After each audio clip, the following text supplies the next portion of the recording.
solo existen dos sociedades de ciencia ficción que me han revuelto tanto la mente al punto de querer escribir sobre ellas para comprenderlas mejor.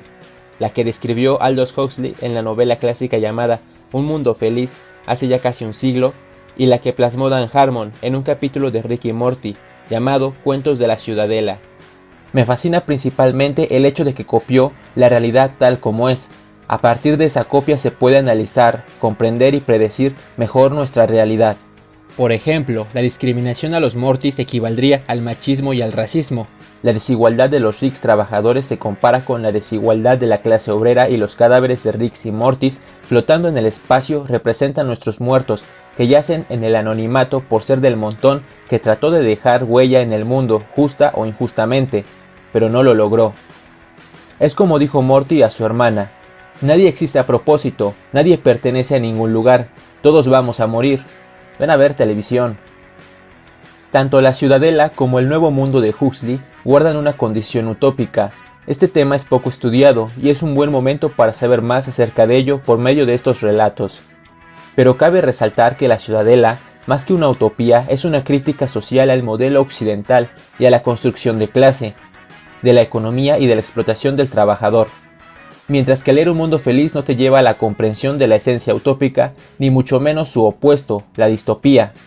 Para empezar, ¿qué es una utopía? La palabra utopía es relativamente nueva. El teólogo inglés Thomas More llamó así a la isla que es la protagonista en su obra publicada en 1916.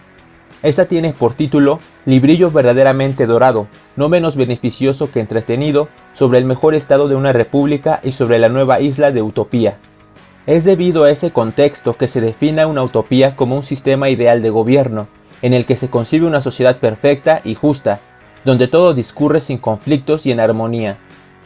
A diferencia de La Ciudadela, yo siempre había creído que la sociedad que describió Huxley era una utopía, pero diversas fuentes la catalogan como distopía, y a pesar que La Ciudadela tiene más elementos fantasiosos, esta nunca demuestra elementos utópicos ni distópicos. Tampoco podemos comparar la sociedad humana actual con la de Un Mundo Feliz, ni mucho menos podemos predecir si será tal cual, porque aún nos separan muchos acontecimientos históricos que puedan darle vida a esa sociedad, por lo que podría resultar otra cosa. Todo humano racional y pacífico querría vivir voluntariamente en cualquier utopía. Sin embargo, es poco sabido que una utopía es un paso que precede a la distopía, es decir, a una sociedad indeseable en sí misma, porque ella se caracteriza por la deshumanización, los gobiernos tiránicos, los desastres ambientales o cualquier hecho catastrófico que mantenga a la humanidad en un declive.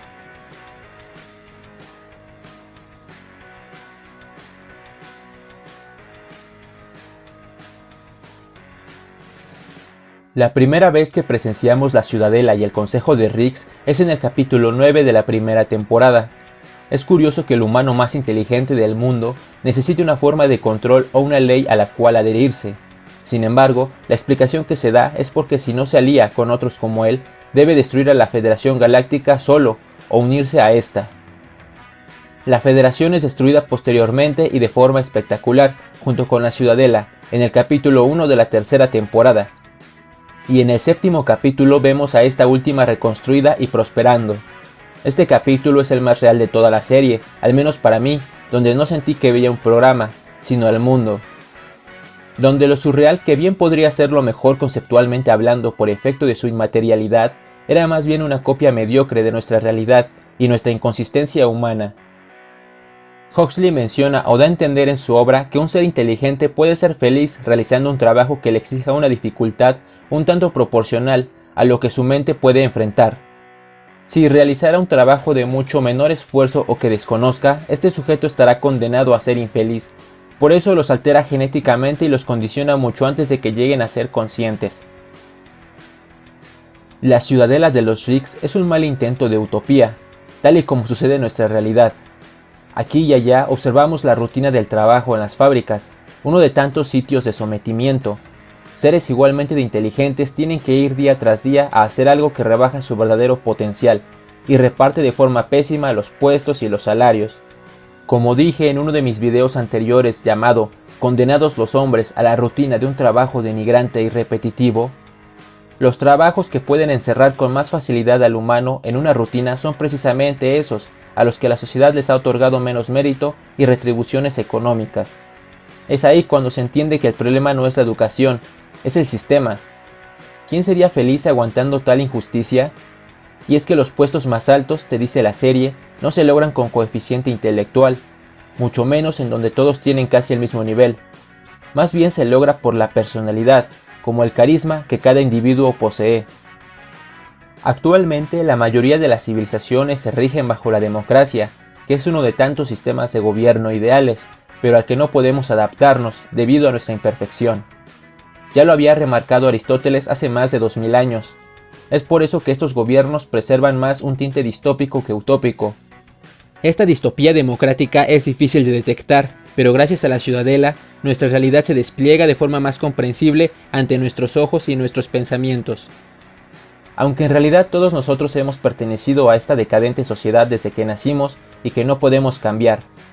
Cada humano habita aquí sin saber por qué, solo es resultado de la curiosidad de aquellos que se han vuelto padres. No se nos pregunta si estamos de acuerdo con la forma de gobierno, con el lenguaje que hablaremos, ni nada. Posteriormente, si alguien no está de acuerdo con su realidad, puede tratar de cambiar algunos aspectos de esta, mudándose a otro país, otra cultura. Y está de más mencionar que es difícil, dependiendo primeramente del lugar en el que hayas nacido. Como dijo Escape en su canción llamada Planeta Escoria, qué suerte hay que tener al nacer.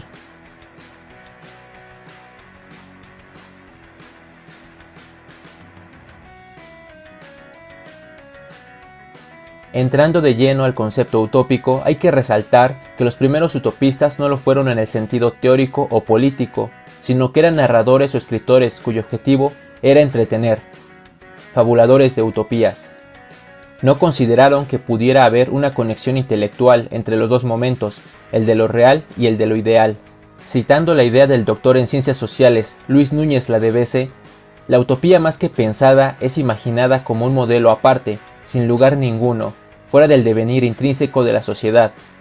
Los propósitos son principalmente críticos, y los utopistas utilizan su imagen con fines instrumentales para, mediante el mecanismo de la comparación entre la imagen fabulada y la realidad social vivida, exponer los defectos de una sociedad que no se comporta conforme a los principios que predica, que no se atreve, como decía Schiller, a parecerse a lo que es.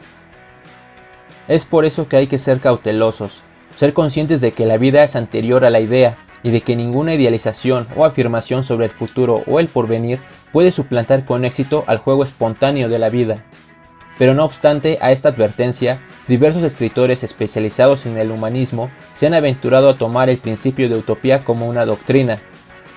Algo que sí puede ser perfecto y una vez concretado, no hay nada que pueda violar su verdad absoluta. Utopía se convierte así en un manojo de principios, en un exceso normativo, y esta exuberancia acaba siendo tan peligrosa y corrosiva como la misma ausencia de normas. Entonces, hay dos maneras de describir o idear una utopía: la manera literaria, que sirve como un recurso narrativo, y la otra a manera de doctrina, por imposición del Estado o de gobierno. Ambas coinciden en criticar el presente y en considerarlo insatisfactorio. Ambas coinciden en proponer una representación ideal como referencia del hecho real. Pero se distinguen porque la primera no piensa en transitar del hecho a la norma, ya que la concibe ficticia, busca reformar los hechos a la luz de la ficción, mientras que el segundo alienta la esperanza, o la ilusión de que los hechos futuros lleguen a identificarse con los ideales del presente.